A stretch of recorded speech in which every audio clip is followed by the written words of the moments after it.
नारायण नारायण नारायण। देखो मेरे भाई बहन, है सो सुंदर है सदा, नहीं सो सुंदर नाही, और नहीं सो प्रगट देखिए, है सो दिखे नहीं। राजस्थान की पवित्र धरती पर एक बहुत अच्छे महापुरुष हुए सुंदरदास जी महाराज। उन्होंने कहा, है सो सुंदर है सदा, नहीं सो सुंदर नहीं। है सो सुंदर है सदा, है यानी नित्य तत्व, वो सदा रहता, उसका कभी अभाव होता ही नहीं।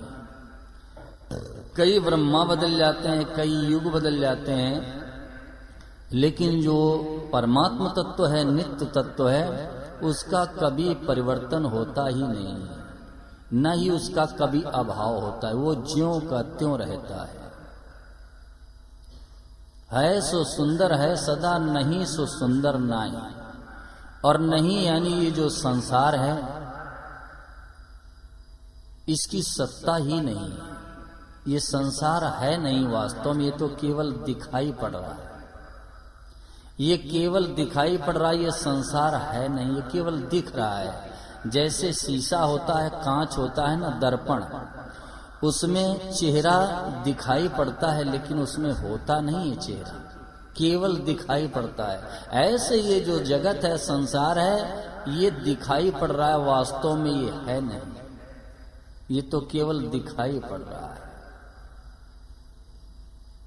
संसार की सत्ता ही नहीं है, ये तो केवल दिख रहा है। जैसे दर्पण में मुख दिखता है, वास्तव में दर्पण में मुख नहीं होता है। और अगर दर्पण में मुख होता है तो कोई पकड़ के दिखाओ, ऊपर से, नीचे से, आगे से, पीछे से, दाएं से, बाएं से, कहीं से पकड़ के दिखाओ, वो तो केवल दिखाई पड़ता है, वहां मुख होता नहीं है। ऐसे ये संसार केवल दिखाई पड़ रहा है, ये वास्तव में है नहीं। आगे कहा, नहीं सो प्रगट देखिए, और है सो दिखे नहीं। जो संसार नहीं है वो तो सामने दिखाई पड़ रहा है, और जो परमात्मा सदैव मौजूद रहते हैं, उस नित्य तत्व का अभाव ही नहीं कभी होता है, वो दिख नहीं रहे। नहीं सो प्रगट देखिए, यानी जो नहीं है वो तो प्रत्यक्ष दिखाई पड़ रहा है, और है सो दिखे को हम कैसे माने, ये समझदार का प्रश्न नहीं है। ये समझदार का प्रश्न नहीं है। समझदार का प्रश्न ये होना चाहिए कि जो दिख रहा है उसको कैसे माने। ये समझदार का प्रश्न नहीं है कि जो नहीं दिख रहा है उसको हम कैसे माने। समझदार का प्रश्न ये होना चाहिए कि जो दिख रहा है और जो है तत्व है यानी परमात्मा है, वो दिखाई नहीं पड़ता। अब लोगों का एक हमेशा प्रश्न रहा करता है कि जो नहीं दिखता उसको कैसे माने। ये प्रश्न रहा करता है कि जो नहीं दिखाई पड़ रहा है यानी परमात्मा, उनका है, उसको हम कैसे माने। ये तो संसार निरंतर नष्ट हो रहा है, निरंतर ये नाश के प्रवाह में प्रवाहित हो रहा। एक क्षण भी इसमें स्थायित्व तो नहीं है, एक क्षण के लिए भी ये नहीं ठहरता है, ये निरंतर नाश के प्रवाह में प्रवाहित हो रहा है। सम्यक प्रकारेण सरतीति संसारा, जो निरंतर नाश के प्रवाह में प्रवाहित हो रहा है, उसी का नाम संसार है। तो प्रश्न ये होना चाहिए कि जो दिख रहा है उसको हम कैसे माने। और ये सबके अनुभव की बात है। ये शरीर और ये संसार निरंतर बदल रहे हैं, एक क्षण भी इनमें स्थायित्व तो नहीं है। शरीर भी बदल रहा है निरंतर, और संसार भी निरंतर बदल रहा है। ये सब नष्ट हो रहा है, नष्ट हो रहा है। जो कल हम लोगों की उम्र थी वो आज उम्र नहीं है। 24 घंटे जीने में कम हो गए, और 24 घंटे मृत्यु नजदीक आ गई, और आ नहीं गई, आ रही है। कल जो आयु थी हम लोगों की, आज वो आयु नहीं है। 24 घंटे हमारी आपकी उम्र कम हो गई। जीवन से 24 घंटे चले गए। और 24 घंटे मृत्यु नजदीक आ गई, और आ गई नहीं, आ रही है, निरंतर आ रही है। तो ये शरीर भी बदल रहा है और संसार भी बदल रहा है। ये आप सबके अनुभव की बात बता रहा हूं। इस अनुभव का यदि मनुष्य आदर करे तो उद्धार हो जाए, कल्याण हो जाए। और जब भी हमारा आपका उद्धार कल्याण होगा, निज ज्ञान के आदर से ही होगा। और निज ज्ञान ये कहता है कि बाल्यावस्था का जो शरीर था, आज वो शरीर नहीं रहा। बाल्यावस्था का जो शरीर था, 4, 5, 6, 8, 10 उम्र वाला, वो शरीर आज नहीं रहा। तो ये शरीर भी निरंतर बदल रहा है और संसार भी बदल रहा है। संसार भी निरंतर बदल रहा है। ये बड़ा रेल जो कहलाता है, 25, 30, 40 साल पहले ऐसा था क्या? परिवर्तित हो गया, बदल गया। मकान बदल गए, गलियां बदल गईं, लोग बदल गए, लोगों की धारणाएं बदल गईं, विचार लोगों के बदल गए, सिद्धांत लोगों के बदल गए। ये सब कुछ बदल रहा है। ये निरंतर संसार नाश के प्रवाह में प्रवाहित हो रहा है, निरंतर नष्ट हो रहा है। और ये स्वाभाविक तो नहीं है, ये बदलता ही रहता है। एक बार क्या हुआ, एक संत थे, वो एक नदी के किनारे खड़े हुए थे। तो किसी ने कहा कि महाराज कितनी अच्छी नदी बह रही है। तो संत के मुंह से निकला, नदी भी अच्छी बह रही है और नदी का अनुभव है। इस अनुभव को आदर देना है, इस अपने ज्ञान का आदर करना, यही साधक का कर्तव्य है। इस ज्ञान का आदर करे। ये निज ज्ञान कहता है कि शरीर भी परिवर्तित हो रहा है, संसार भी बदल रहा है। बदलने के पुंज का नाम ही संसार है। ये तो निरंतर बदलता है। इसमें एक क्षण भी स्थिति पर जो पुल बना है वो पुल भी बह रहा है, और पुल पर जो आदमी खड़े वो भी बह रहे हैं। लोगों ने कहा महाराज ये तो बात समझ में आई कि नदी बह रही है, लेकिन ये बात नहीं समझ में आई कि पुल बह रहा है। संत ने कहा ये बताओ कि जिस दिन ये पुल बना था और अभी जितनी इसकी आयु हो गई है, तो उतनी इसकी जिंदगी कम हो गई कि नहीं कम हो गई? उतना ये पुराना हो गया। और एक समय वो आएगा कि ये जीर्ण होकर के और बस ध्वस्त हो जाएगा। तो ये भी पुल भी तो बह रहा है। संतवाणी लोगों की समझ में आई कि वास्तव में पुल भी बह रहा है, और पुल पर जो आदमी खड़े वो भी बह रहे हैं, वो भी तो निरंतर नाश के प्रवाह में ही प्रवाहित हो रहे हैं। तो ये सारा संसार और ये शरीर ये निरंतर बदल रहा है। ये बदलने का विभाग अलग है। एक बदलने वाला है और एक रहने वाला है। एक बहने वाला है और एक रहने वाला है। शरीर और संसार बहने वाला है और हम और परमात्मा रहने वाले। तो रहने वाले का और बहने वाले का संग कैसे? रहने वाले का और बहने वाले का संग कैसे? शरीर और संसार ये तो बहने वाला है और हम और परमात्मा रहने वाले हैं। तो रहने वाले और बहने वाले का साथ कैसे? रहने वाले बहने वाले का संग कैसे हो सकता है? ये तो निरंतर नष्ट हो रहा है। शरीर भी बह रहा है और संसार भी बह रहा है। ये निरंतर बह रहा है, जा रहा है। सारा संयोग वियोग में परिवर्तित हो रहा है। सारा संयोग वियोग में परिवर्तित हो रहा है। लेकिन मनुष्य की दृष्टि संयोग की तरफ है, वियोग की तरफ दृष्टि नहीं है। अगर वियोग की तरफ दृष्टि रखे तो आज ही निहाल हो जाए, आज ही ये जीव निहाल हो जाए।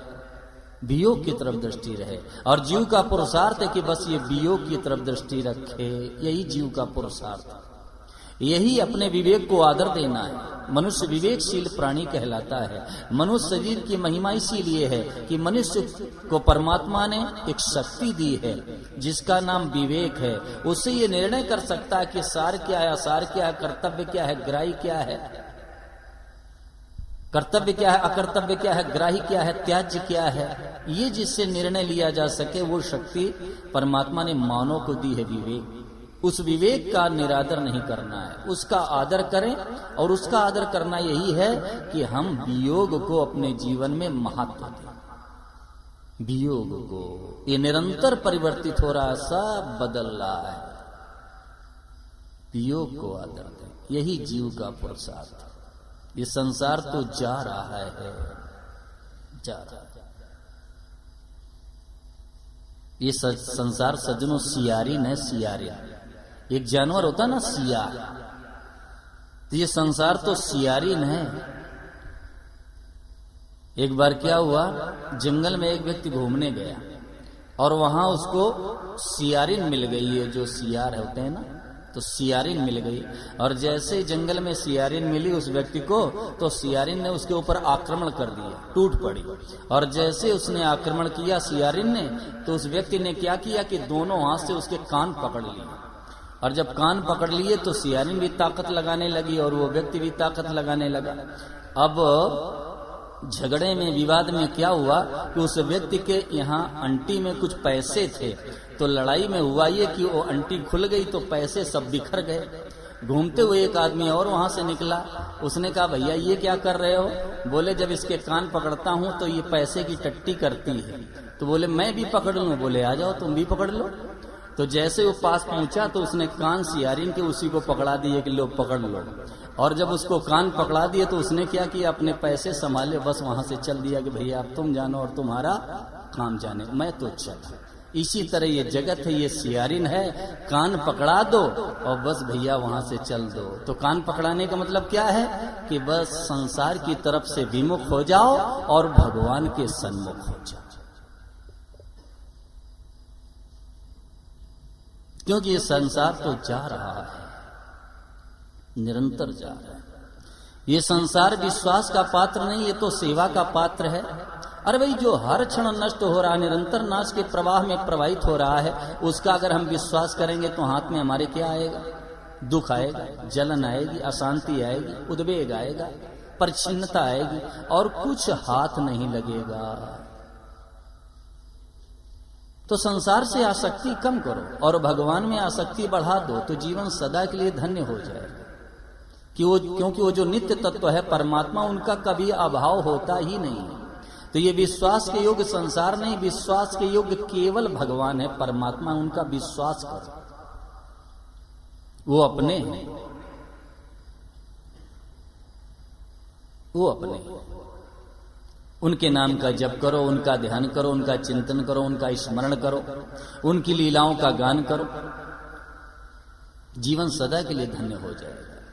सदैव मैं कहा करता हूं मंच के माध्यम से कि सच्चे हृदय से भगवान में लग जाओ। अभी भी मौका है, अभी भी अवसर है।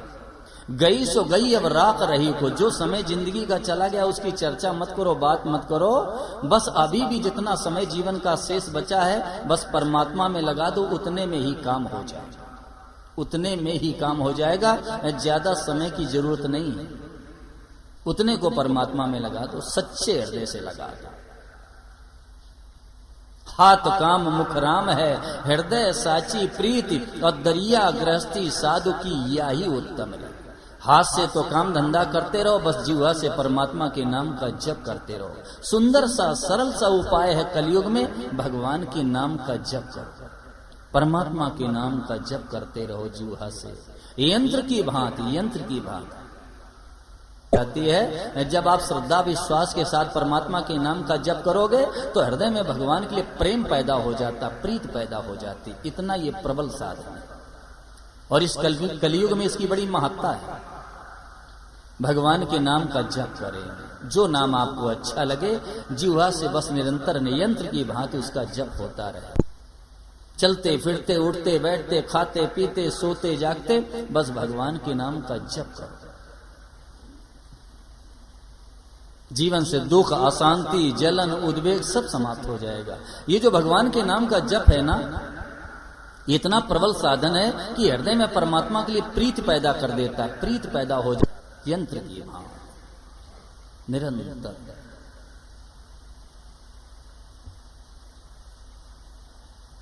भगवान में आसक्ति बढ़ाओ। संसार में आसक्ति करेंगे तो पतन का कारण बन जाएगा।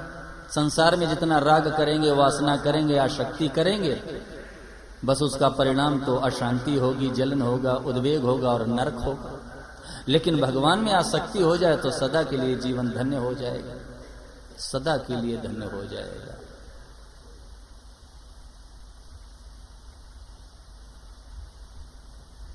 भगवान की लीलाओं का गान करो, लीलाओं का गान। भक्तों के चरित्र पढ़ो। भक्तों के चरित्र पढ़ने से भी बहुत बड़ा लाभ होता है। महापुरुषों से मैंने सुना है कि भगवान का चरित्र पढ़ने की अपेक्षा भक्तों का चरित्र पढ़ना ज्यादा श्रेष्ठ होता है। भगवान का चरित्र पढ़ने की अपेक्षा भक्तों का चरित्र पढ़ना ज्यादा श्रेष्ठ होता है। जो संत जीवन मुक्त भगवत भक्त पहले हो गए, उनकी कथाएं गा सदा मन शुद्ध करने के लिए। जो परमात्मा के परम भक्त हो गए हैं, उनका चरित्र पढ़ो, और पढ़ते पढ़ते क्या होगा, आपका चित्त पिघल जाएगा, नेत्रों से अश्रुपात होने लगेगा, पूरा शरीर रोमांच करने लगेगा। उस समय आप पढ़ना बंद कर दो। पुस्तक पूरी नहीं करनी है, ग्रंथ पूरा नहीं करना है, अपने तो साधन करना है। जब ये स्थिति बन जावे तो उस जगह पढ़ना बंद कर दो। फिर भगवान से प्रार्थना करो, जो आपके हृदय में भाव हो वो परमात्मा के सामने व्यक्त करो उस समय।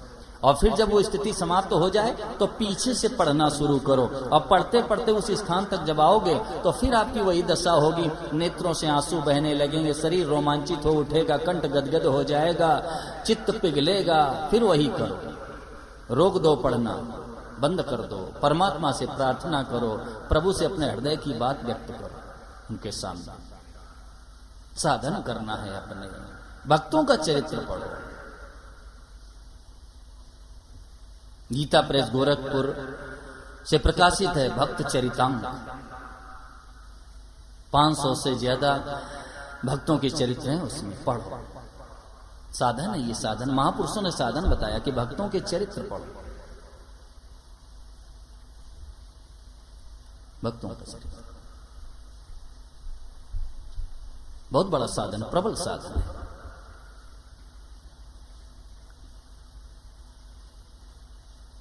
भगवान में लगो भाई, और कोई उपाय है नहीं, कोई उपाय नहीं।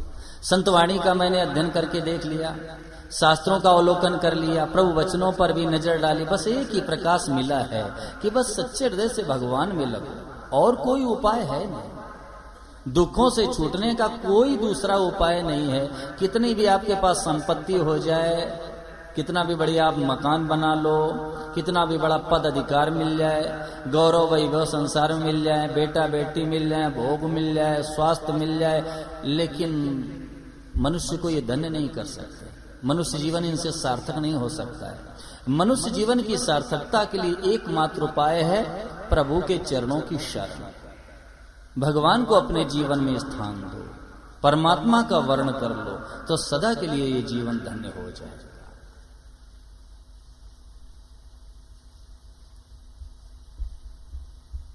भगवान में लग जाओ, मौका है बढ़िया। कलयुग जैसा समय मिल गया, भारतवर्ष में जन्म हो गया, गीता रामायण से परिचय हो गया, अब तो अपना उद्धार कल्याण कर लेना चाहिए सच। कल जुग समझ ज्ञान नहीं, जो नर कर विश्वास, गाई राम गुण गण विमल, भवतर भी नहीं प्रयास।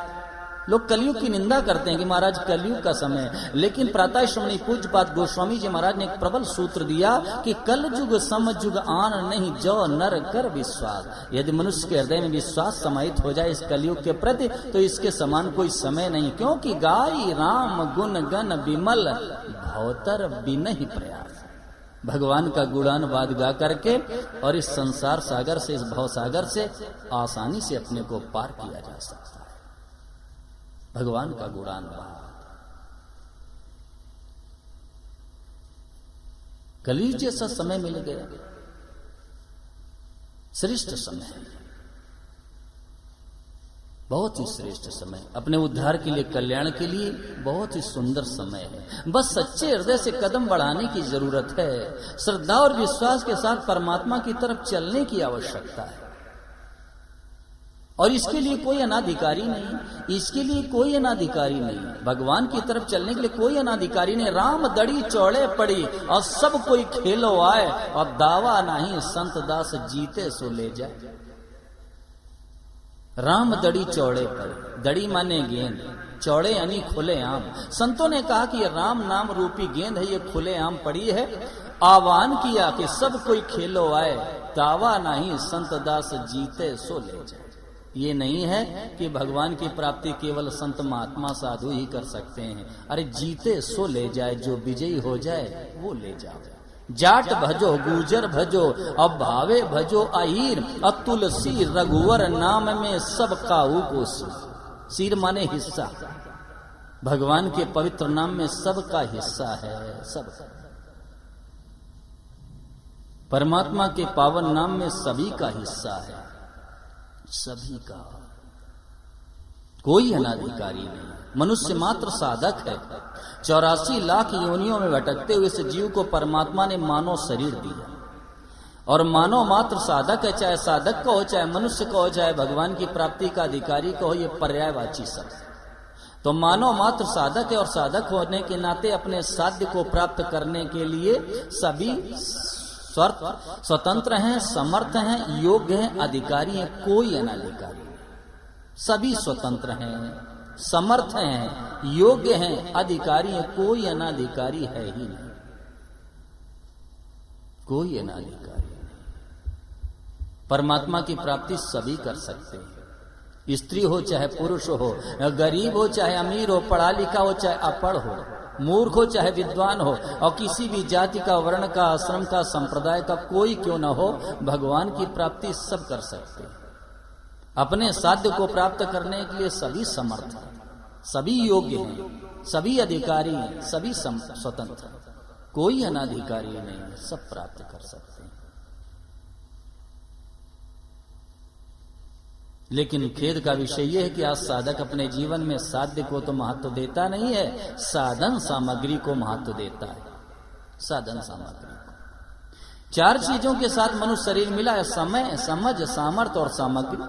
ये 4 चीजों के साथ मानव जीवन मिला है, समय, समझ, सामर्थ्य और सामग्री। और जिसके पास जितनी है वो सब परमात्मा में लगा दो तो बस परमात्मा तत्व का अनुभव हो जाएगा, उद्धार हो जाएगा, कल्याण हो जाएगा।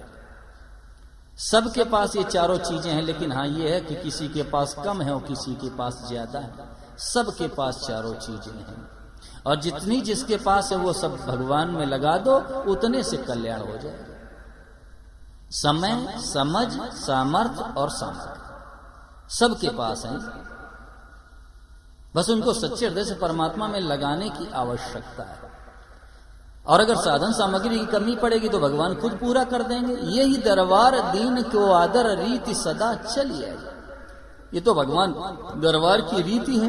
अगर साधन सामग्री की कमी पड़ेगी तो परमात्मा खुद पूरा कर देंगे। लेकिन खेद की बात यह है कि आज साधन सामग्री को मनुष्य महत्व देता है, साधक महत्व देता है, अपने साध्य को महत्व नहीं देता है। जबकि महत्व साध्य को देना चाहिए, परमात्मा को देना चाहिए, भगवान को देना चाहिए। बस एक बार विश्वास करो और सच्चे हृदय से लग जाओ, कदम बढ़ा दो भगवान की तरफ, आपको लाभ होगा, जरूर लाभ होगा। अशांति जीवन की मिटेगी, दुख जलन सब खत्म हो जाएगा, सब समाप्त हो जाएगा भगवान की तरफ चलते ही। ये जितने दुख हैं, संताप है, जलन है, ये सब भगवान की विमुखता पर टिके हुए हैं, भगवान की विमुखता पर टिके हुए हैं। जैसे ये जीव भगवान के सन्मुख होगा वैसे सारे इसके दुख खत्म हो जाएंगे, सारे पाप ताप भी खत्म हो जाएंगे भगवान के सन्मुख होते ही। ये जीव भगवान से विमुख होकर के दुख पा रहा है। सर्वज्ञ, दयालु, समर्थ परमात्मा के रहते हुए जीव दुख पा रहा है। खेद का विषय, उस तत्व का कभी अभाव होता ही नहीं। ऐसे भगवान के रहते हुए ये जीव दुख पा रहा है।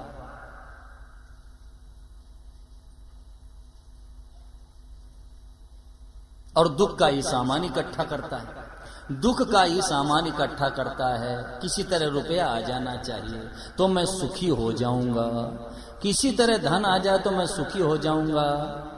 लोगों की यह धारणा है कि अगर रुपए हमारे पास ज्यादा हो जाए तो मैं सुखी हो जाऊंगा। अरे भाई, जिनके पास ज्यादा रुपया है, जो धनवान है, पैसे वाले हैं, पूंजीपति हैं, संपत्तिवान है, कैपिटलिस्ट हैं, उनसे पूछ लेना कि भैया तुम्हारी जिंदगी में कोई दुख तो नहीं है। पूछ लेना आप उनसे, जो पैसे वाले लोग हैं उनसे पूछ लेना कि तुम्हारे जीवन में कोई संकट, दुख, जलन तो नहीं है। तो आपका भ्रम दूर हो जाएगा और उनकी जो कमजोरी वो आपके सामने आ जाएगी। रुपए से आज तक कोई सुखी नहीं हुआ है, हो सकता भी नहीं, संभव भी नहीं। रुपए में सुख नहीं है, बिल्कुल नहीं। लेकिन धारणा ये है कि रुपए हो जाए तो मैं सुखी हो जाऊंगा, और रुपए के लिए रात दिन पाप कर्म करने में लगे, रात दिन पाप कर रहे हैं। गोस्वामी जी महाराज ने लिखा कि पाप करत निस्वासर जाई, और नहीं कटिपट और नहीं पेट अगाई। रात दिन मनुष्य पापों में लगा है, रात दिन पाप कर रहा है। पाप करत निस्वासर जाई, रात दिन पाप कर रहा है, और नहीं कटिपट नहीं पेट अगाही, और कपड़ा पर्याप्त तो पहनने को नहीं मिल रहा है, और नहीं पेट अगाही, और पेट भी नहीं भर रहा है, लेकिन रात दिन मनुष्य पाप कर्म में लगा हुआ है। रात दिन अनीत का धन पैदा करेगा और फिर घर में लाएगा, उसी से खाद्य सामग्री घर में लाएगा, खुद भी भोजन उसी का करेगा और बच्चों को भी भोजन कराएगा। सबकी बुद्धि नष्ट हो जाएगी। सब आज भजन की तरफ तो लोगों की नजर है, लेकिन भोजन की तरफ नहीं है। भोजन की तरफ भी दृष्टि रखना जरूरी है, भोजन की तरफ, क्योंकि भोजन का प्रभाव पड़ता है। सात्विक कमाई का धन होना चाहिए, सात्विक कमाई का अन्न होना चाहिए, और सात्विक विधि से उसको तैयार किया जाना चाहिए, और फिर उसका प्रसाद पावे, वो भोजन करे, आपकी बुद्धि निर्मल हो जाएगी। सात्विक अन्न हो और सात्विक विधि से तैयार किया गया हो, फिर वो प्रसाद पाओ, आपका मन निर्मल होगा, अंतःकरण शुद्ध हो जाएगा।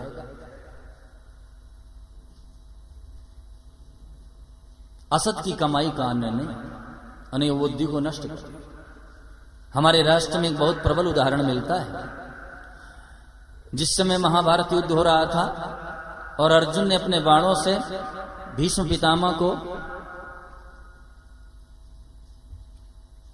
छलनी कर दिया, पूरे बदन को उनको छलनी कर दिया, बदन में बस बाण ही बाण लगे थे, सरसैया पर लेटे हुए थे, रक्त बह रहा था। उसी समय गोविंद ने क्या किया कि पांडवों से कहा कि देखो आज ज्ञान का सूर्यास्त होने जा रहा है, पितामह भीष्म जगत से जाने वाले हैं, चलो उनसे कुछ शिक्षा ले लें, ज्ञान ले लें। मेरे केशव ने क्या किया, पांडवों को साथ में लिया और साथ में द्रौपदी भी चल पड़ी, पांचाली। पास में पहुंचे, गोविंद ने कहा कि पितामह हम लोगों को कुछ उपदेश दो, ज्ञान दो। पितामह भीष्म के नेत्र सजल हो गए और कहा, गोविंद आपके रहते हुए मैं उपदेश दूं? बोले हाँ, आज आपको ही उपदेश देना है। पितामह भीष्म ने उपदेश जारी कर दिया, और जैसे उपदेश जारी किया वैसे खिलखिला करके द्रौपदी हंस पड़ी, और जैसे ही द्रौपदी हंसी वैसे आश्चर्य हुआ पितामह भीष्म को, और कहा, पुत्री तूने हमेशा मर्यादित जीवन जिया है और तू आज हंस रही है, मुझे आश्चर्य हो रहा, क्या बात है, क्यों हंस रही है?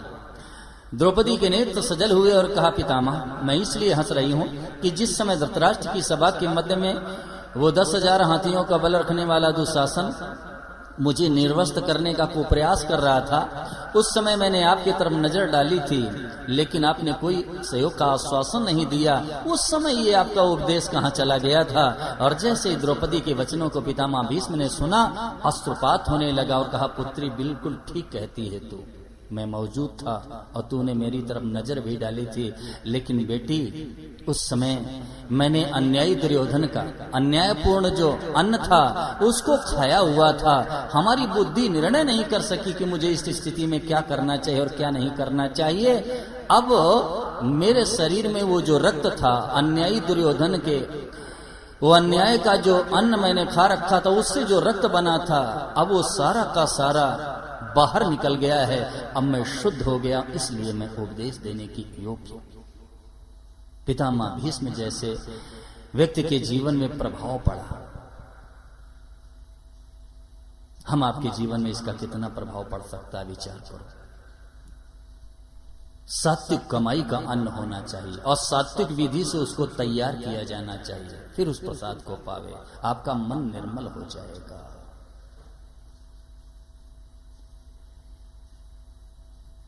बच्चों के भरण पोषण के लिए कभी असत कमाई का प्रयास मत करना, असत की कमाई का प्रयास न करना बच्चों के भरण पोषण के लिए। चाहे भिक्षा भले करनी पड़ जाए, लेकिन असत की कमाई घर में मत लाना, अशांति फैल जाएगी, अशांति। रात दिन मनुष्य पाप में लगा हुआ है, रुपयों के लिए पाप कर रहा है।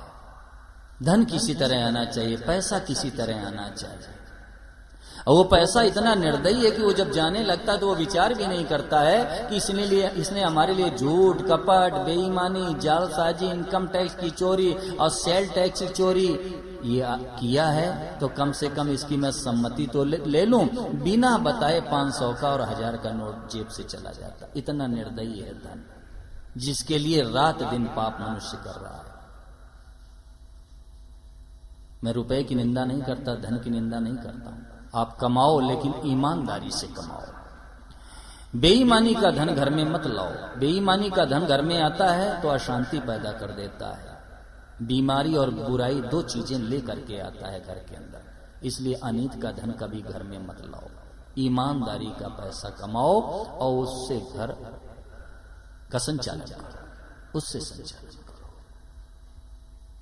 और नहीं तो भाई जगत में जैसा करेंगे उसका परिणाम तो भोगना ही पड़ेगा। अवश्य में वो भोक्तव्यम कृतम कर्म शुभा शुभम। शुभ अशुभ जैसा करोगे उसका परिणाम तो भोगना ही पड़ेगा, अवश्य भोगना पड़ेगा, बच नहीं सकते। क्योंकि हमारी हर क्रिया पर परमात्मा की दृष्टि है, निगाह है कि हम क्या कर रहे हैं। जगत से तो बच सकते हो, जगदीश से नहीं बच सकते। जगत से तो बचा जा सकता है, लेकिन जगदीश से नहीं बचा जा सकता है। जैसा करेंगे उसका परिणाम तो भोगना ही पड़ेगा, अवश्य भोगना पड़ेगा। इसलिए सतत सावधान रहने की आवश्यकता है। संतों ने कहा सावधानी ही साधना है, सावधानी ही साधना है। साधक को हमेशा सावधान रहना चाहिए, हमेशा सावधान रहना चाहिए। दिल में जागृत रहिए बंदा, हे तो प्रीत हरिजन सो करिए, पर हरिये दुख द्वंदा। और दिल में जागृत रहिए बंदा, जागृत नगरी चोर न लागे। संतों ने कहा कि दिल में जागृत रहिए बंदा, हमेशा जागृति, सावधान। हे तो प्रीत हरिजन सो करिए और परिहरिये दुख द्वंदा। लेकिन दिल में जागृत रहिए बंदा, हमेशा सावधान रहना चाहिए। साधक का कर्तव्य है सदैव सावधान रहे, क्योंकि सावधानी ही साधना है। सावधान, हर समय सावधान। एक एक क्षण के प्रति नजर रखे कि हमारा एक क्षण कहीं निरर्थक न चला जाए, एक क्षण हमारा बर्बाद न हो जाए। नजर रखनी चाहिए। समय मूल्यवान है, यह अलौकिक पूंजी है, अलौकिक धन है। एक एक क्षण को अच्छे से अच्छे काम में लगाओ, उत्तम से उत्तम काम में लगाओ। और सबसे उत्तम काम है परमात्मा का भजन। इसीलिए संतों ने कहा कोटिम त्यक्त्वा हरिम स्मरेत। करोड़ों काम बिगड़ जाए तो बिगड़ जाने दो सज्जनों, भगवान को याद करो। कोटिम त्यक्त्वा हरिम स्मरेत, करोड़ों काम बिगड़ जाए तो बिगड़ जाने दो, परमात्मा को याद करो, भगवान का स्मरण करो। बिगड़ जाने दो, भगवान को याद करो। समय जा रहा है, जा रहा है, समय जा रहा है। और कब यहां से जाना पड़ जाए कुछ पता नहीं। अचानक जाना पड़ेगा, अचानक यहां से जाना पड़ेगा, कुछ भी पता नहीं कब जाना पड़ जाए। मारई काल अचानक चपेट की होए घड़ीक में राख की ढेरी। अचानक काल आक्रमण करेगा और तुरंत यहां से जाना पड़ेगा। लेकिन खेद का विषय, मनुष्य ऐसी गहरी नींव जमा करके बैठ गया है, लगता अब यहां से जाना ही नहीं, लगता है अब यहां से जाना नहीं है। अगर ये मृत्यु की पदचाप कानों में पड़ जाए ना, तो मैं सच कहता हूं कि मनुष्य के जीवन से ये सारी पाप वासनाएं ही समाप्त हो जाए। अगर ये मृत्यु की पदचाप हम सभी के कानों में पड़ने लगे कि मृत्यु तो आ रही है भैया, पता नहीं कब जाना पड़ जाए, अगर ये मृत्यु की पदचाप हम लोगों के कानों में आ जाए ना, तो जीवन से सदा सदा के लिए पाप वासनाएं ही समाप्त हो जाएं। फिर वो व्यक्ति जगत में इस तरह से रहेगा जैसे कमल कीचड़ में रहा करता है, कीचड़ में कमल रहा करता है। इस तरह की जिंदगी मनुष्य जिएगा अगर उसकी नजर मृत्यु की तरफ चली जाए कि भैया एक दिन यहां से जरूर जाना पड़ेगा। फिर वो कीचड़ में कमल की तरह रहेगा, यानी संसार में अनासक्त होकर के निवास करेगा, अनासक्त होकर। सारी पाप वासनाएं उसकी जिंदगी से समाप्त हो जाएंगी, समाप्त हो जाएंगी। जाना पड़ेगा मेरे भाई बहन, ये तो मुसाफिरी है, मुसाफिरी। यहां तो हम लोग आए हैं, यहां हम लोग आए हैं, ये मुसाफिरी है। जरा विचार करो, पराए घर में कब तक हम लोग रहेंगे, पराए घर में कब तक रहेंगे। यहां से तो जाना पड़ेगा, क्योंकि ये अपने रहने का ठिकाना नहीं है, ये अपने रहने की जगह ही नहीं है। यहां से जाना पड़ेगा, अवश्य जाना पड़ेगा। इसलिए जाने के पहले वो काम कर लेना अत्यंत आवश्यक है जिसके लिए मनुष्य शरीर मिला है। बहुत जरूरी है वो काम कर ले, और नहीं तो सो परत्र दुख पावई, और सिर धुनि धुनि पछिताए, और काल ही कर्म ही ईश्वर ही मिथ्या दोष लगाए। सो परत्र दुख पावे, गोस्वामी जी महाराज ने कहा उसको परलोक में दुख पाना पड़ेगा, और सिर धुन धुन पछता है, और फिर इसको खोपड़ी पीट पीट करके रोना पड़ेगा। काल ही कर्म ही ईश्वर ही मिथ्या दोष लगा। काल को दोष देगा कि मेरा समय अच्छा नहीं, कर्म पर दोषारोपण करेगा मेरे कर्म अच्छे नहीं थे, और इतना नहीं ईश्वर पर भी दोष मढ़ देगा, आरोप लगा देगा भगवान पर भी, परमात्मा ने मेरे ऊपर कृपा नहीं की, कृपा नहीं की। दुख पाना पड़ेगा अगर ये समय हाथ से निकल गया। इसलिए बहुत सावधानी की जरूरत है, बहुत सावधानी की आवश्यकता है। बस सच्चे हृदय से परमात्मा में लग जाओ, और कोई उपाय नहीं है, और कोई उपाय ही नहीं है, कोई उपाय नहीं है दुखों से छूटने का। कितना भी आपके पास धन हो जाए, लेकिन दुख नहीं दूर हो सकता, नहीं दूर हो सकता है। और परमात्मा में लग जाए सच्चे हृदय से मनुष्य, तो दुख टिक नहीं सकता है। दुख की ताकत नहीं है कि जीवन में रह जाए, सदा के लिए समाप्त हो जाएगा, दुख समाप्त हो जाएगा। भगवान के नाम में लग जाओ, लग जाओ, बढ़िया अवसर है। जो नाम अच्छा लगे जीवा से जप करो उस नाम का। काम धंधा भी करो, काम धंधा करो, व्यापार करो, कृषि कार्य करो, समाज सेवा करो, नौकरी करो, हाथ से काम करो, जीवा से प्रभु के नाम का जप करो। काम छोड़ने की आवश्यकता नहीं, घर छोड़ने की जरूरत ही नहीं, व्यापार आदि छोड़ने की कोई आवश्यकता नहीं। बस जीवन में परमात्मा को स्थान देना आवश्यक है, जरूरी है। हनुमान जी महाराज जिस समय जाते हैं लंका, पता लगा तो अशोक वाटिका में मां विराजमान है। अशोक वाटिका पहुंचे, मां के दर्शन किए, और प्रभु का संदेश मां को दिया, और मां का संदेश लेकर प्रभु के पास जब आए तो भगवान श्री राघवेंद्र ने पूछ दिया कि मारुति नंदन, ये बताओ कि सीता अपने प्राणों की रक्षा कैसे कर रही है, अपने प्राणों की रक्षा सीता कैसे कर रही है। हनुमान जी महाराज ने बड़ा सुंदर उत्तर दिया कि नाम पाहरू दिवस निशे, और ध्यान तुम्हारा। दिन आपके नाम का जप मां कर रही हैं, ये तो पहरा उन्होंने लगा रखा है। नाम पहारू दिवस निशे, और ध्यान तुम्हार कपाट, और आपके सुंदर सलोने रूप का वो ध्यान कर रही हैं, ये तो उन्होंने दरवाजा बंद कर लिया। निज पद जंत्रित लोचन, और अपने नेत्रों को उन्होंने अपने कपाट। निज पद जंत्रित लोचना, और प्राण जाए के ही बाट। हनुमान जी महाराज ने कहा प्रभु नाम पहारू दिवस निशे, और ध्यान तुम्हार कपाट। हे भगवान, रात दिन आपके नाम का जप कर रही है। नाम पहारू दिवस निशे, रात पैरों की तरफ कर रखा है, ये तो उन्होंने ताला लगा रखा है। अब प्राण जाए के ही बाट। अब प्रभु ये बताओ कि मां के प्राण निकले तो कैसे निकले, अब कैसे निकले प्राण? ताला लगा लिया, अब कैसे प्राण निकले? ताला लगा लिया, प्राण कैसे जावे? नाम पहारू दिवस में, रात दिन आपके नाम का पहरा लगा दिया।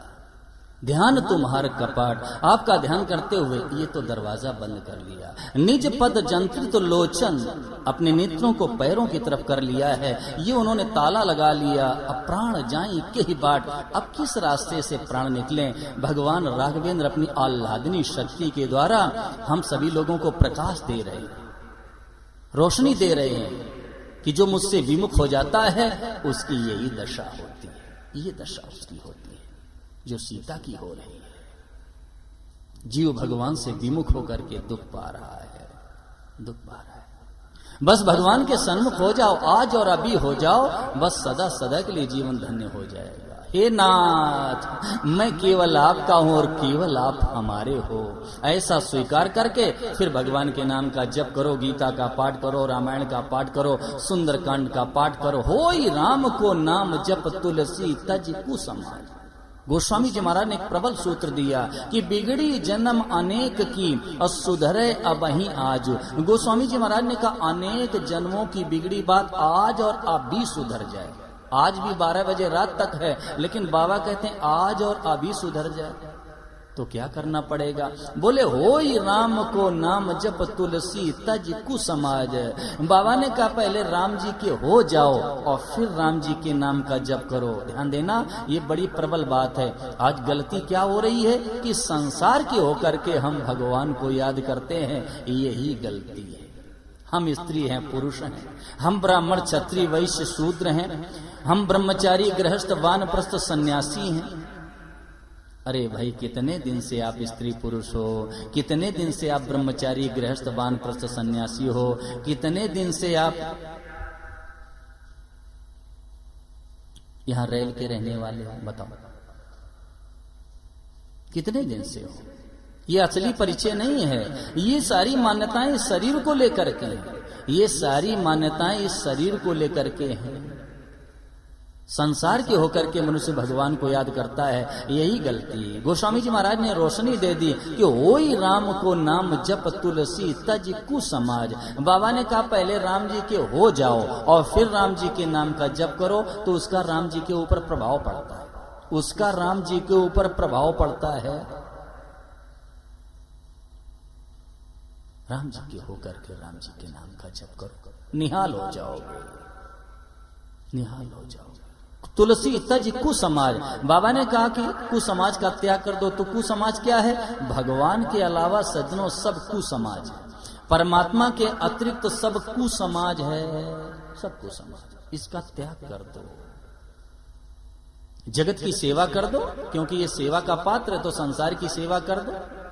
और विश्वास भगवान का करो, क्योंकि ये संसार विश्वास के योग्य है ही नहीं, ये तो सेवा का पात्र है, तो इसकी सेवा कर दो। घर में सास हैं, ससुर हैं, देवर हैं, जेठ हैं, जेठानी है, पति है, भाई भौजाई हैं, घर में जितने सदस्य हैं, सबकी सेवा कर दो। और बदले में कुछ मत चाहो, बदले में कुछ मत चाहो, तो उद्धार हो जाएगा, कल्याण हो जाएगा। ये सेवा चाहता है संसार, तो संसार की सेवा कर दो। और मेरे गोविंद सेवा नहीं चाहते हैं, मेरे गोविंद तो संबंध चाहते हैं, वो सेवा चाहते ही नहीं है ना। परमात्मा सेवा नहीं चाहते, ये संसार सेवा चाहता है, क्योंकि संसार सेवा से खुश होगा, संसार सेवा से राजी होगा। अब आप संसार की सेवा नहीं करोगे तो कोई खुश नहीं होगा। संसार सेवा चाहता है तो संसार की सेवा कर। और मेरे गोविंद है ना, वो सेवा नहीं चाहते, वो तो संबंध चाहते हैं। गोविंद ये चाहते हैं कि ये जीव मुझे अपना स्वीकार कर ले, ये भगवान चाहते हैं, अपना स्वीकार कर ले, अपना स्वीकार कर। एक बात कहूं, भगवान ने जब पूरी सृष्टि की रचना कर डाली तो भगवान की भूख नहीं मिटी। परमात्मा ने पूरी सृष्टि की रचना कर डाली, लेकिन प्रभु की भूख नहीं मिटी, तो भगवान ने फिर क्या किया? भगवान ने मनुष्य की रचना की, मानव की रचना की। और मानव की रचना परमात्मा ने इसलिए की कि ये मुझसे प्रेम करेगा, मैं इससे प्रेम करूंगा, ये मुझे देखेगा, मैं इसको देखूंगा, इसलिए परमात्मा ने मानव की रचना की। और मनुष्य में ये सामर्थ्य है, मनुष्य में ये योग्यता है कि प्रभु को अपना कह सकता है। और नहीं, आप खुद विचार करो, 84 लाख योनियों में किसमें ये सामर्थ्य है कि भगवान से कह सके कि हे मेरे नाथ, मैं केवल आपका हूं और केवल आप हमारे हो। कोई नहीं कह सकता, ये केवल मनुष्य कह सकता है, कोई नहीं कह सकता है। गौ माता इतनी पवित्र है कि उसके सर्वांग में देव निवास है। गौ माता के गोबर में लक्ष्मी जी का वास है, गौमूत्र में साक्षात गंगा मैया का वास है। लेकिन ऐसी पवित्र गौ माता भगवान को अपना नहीं कह सकती, क्यों? भोग योनि है, वो भोग योनि है। और ये मनुष्य योनि, ये साधन योनि है। इसी को कर्म योनि भी कह दिया गया, लेकिन वास्तव में ये साधन योनि। मनुष्य ऐसा है जो भगवान का वर्ण कर सकता है, प्रभु को अपना कह सकता है। मानव की रचना भगवान ने इसीलिए की है कि ये मुझे अपना स्वीकार कर ले। तो मेरे गोविंद सेवा नहीं चाहते, केवल संबंध चाहते हैं। एक बार सच्चे हृदय से कह दे कि प्रभु आपके सिवा मेरा दुनिया में कोई नहीं, बस भगवान खुश हो जाते, खुश हो जाते हैं। इतना जीव से सुनते ही, और यही जीव से प्रभु सुनना चाहते हैं, यही जीव से भगवान सुनना चाहते कि मुझे एक बार अपना कह दे, अपना, बस खुश हो जाएंगे। भगवान तो इंतजार कर रहे हैं, इंतजार कर रहे हैं कि जीव मेरी तरफ आ जाए, मुझे अपना स्वीकार कर ले। ये विलंब हमारी आपकी तरफ से है, देर हमारी आपकी तरफ से हो रही है, भगवान की तरफ से कोई विलंब नहीं। भगवान तो हाथ पसारे इंतजार कर रहे हैं, परमात्मा हाथ पसारे इंतजार कर रहे हैं कि ये जीव मेरी तरफ आ जाए, मेरी तरफ आ जाए। भगवान इंतजार कर रहे हैं, ये देर हम लोग कर रहे हैं, विलंब हम लोगों की तरफ से है। बढ़िया मौका है, सुंदर मौका है। तो होई राम को नाम जप तुलसी तज कुसमाज, राम जी के हो जाओ और फिर राम जी के नाम का जप करो, जीवन सदा सदा के लिए धन्य हो जाएगा, निहाल हो जाओगे। कहीं जाने की जरूरत नहीं है, कहीं जाने की जरूरत नहीं है। जहां हो, जिस स्थिति में हो, जिस परिस्थिति में हो, वहीं बस प्रभु के नाम का जप करो, प्रभु के नाम का जप। प्रबल साधन है इस कलयुग में, प्रबल साधन। और मैं तो सदा कहा करता हूं कि घर में भगवान नाम संकीर्तन करो। लोग आज कहते हैं महाराज जी मेरे घर में बड़ी अशांति है, बड़ा दुख है। अरे अशांति दुख समाप्त करने का एक ही उपाय है, घर के लोग जब इकट्ठा हो जाएं, सारे लोग जब घर के इकट्ठा हो जाएं तो 20 मिनट 25 मिनट आधा घंटे 1 घंटे जितना समय आपके पास हो, बस भगवान के नाम का कीर्तन करो। हरे राम राम राम हरे हरे, हरे कृष्ण कृष्ण कृष्ण हरे हरे। ये षोडश मंत्र है, इसका जप करो। घर से दुख अशांति जलन सब समाप्त हो जाएगी। घर में तुलसी का पौधा लगाओ, घर में तुलसी का पौधा लगाओ, 1 लोटा रोज जल डालो, तुलसी मैया को जल दो। दीपक जला के रात्रि में रखो, सायंकाल दीपक जलाओ तुलसी मैया के चरणों में। भगवान सूर्य को अर्घ दो, लाल पुष्प डाल करके, यदि लाल पुष्प ना हो तो लाल रोली डाल लो, ये जिससे हम लोग तिलक करते हैं, और रोली डाल करके भगवान आदित्य को रोज अर्घ दीजिए। घर में लहसुन प्याज का निषेध कर दीजिए। घर में एक स्थान में पूजा घर बनाइए, गोविंद की सुंदर सी छवि लगाइए। जो आपके इष्ट हो उनका सुंदर विग्रह लाके रखो, उनके पास थोड़ी देर बैठो, उनके नाम का जप करो। घर में कोई गरीब आ जाए, अनाथ आ जाए, अभावग्रस्त आ जाए, दीन दुखी आ जाए, उसको रोटी दो। साधु महात्मा आ जाए, उनको भोजन दो। करने लायक काम करो तो जीवन में शांति रहेगी, शांति रहेगी, शांति रहेगी जीवन में।